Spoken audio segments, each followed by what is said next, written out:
kapatid sa Balitan at Public Service, dapat una sa lahat. Abangan niyo po ulit kami bukas dito sa TV5, 1PH, RPTV, True TV at 105.9 True FM. Susunod na po ang Frontline Pilipinas. Live mula sa TV5 Media Center Reliance. Kasama ang buong puwersa ng News 5. Ito ang 28 KBP Golden Dove Awards at 13th Macatao Awards Best TV Newscast. Frontline Pilipinas. Sa sa CCTV, rider na magde-deliver lang ng in-order sa kanyang karinderya, napundol ng kumakaroon na barangay patrol. Lalaking nanalo raw sa loto, inaresto.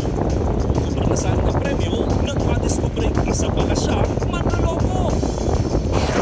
Isa pang sakot sa video, tindahan ng balon, kinotap. Mister na pinagpalit sa convoy, pinatay sa saksak si Mrs. Heto naman ang viral.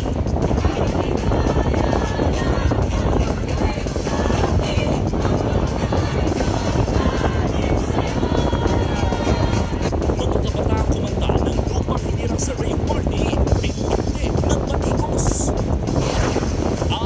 Eto na nga. Sana nga. Kasi wala ka naman may pagmamanak sa buhay ko eh.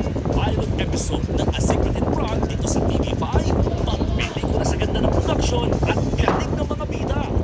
Number 1 na rin yan sa Netflix. Ito pa nga. Pati ang My Best Friend Eman, pasiklab agad. Eli Buendia bilang si Eman, sinurpresa ang marami nating kapatid.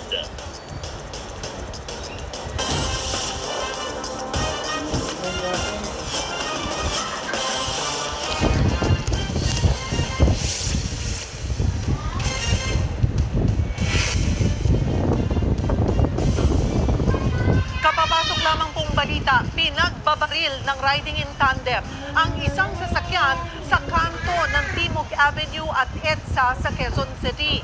Sa inisyal na impormasyon,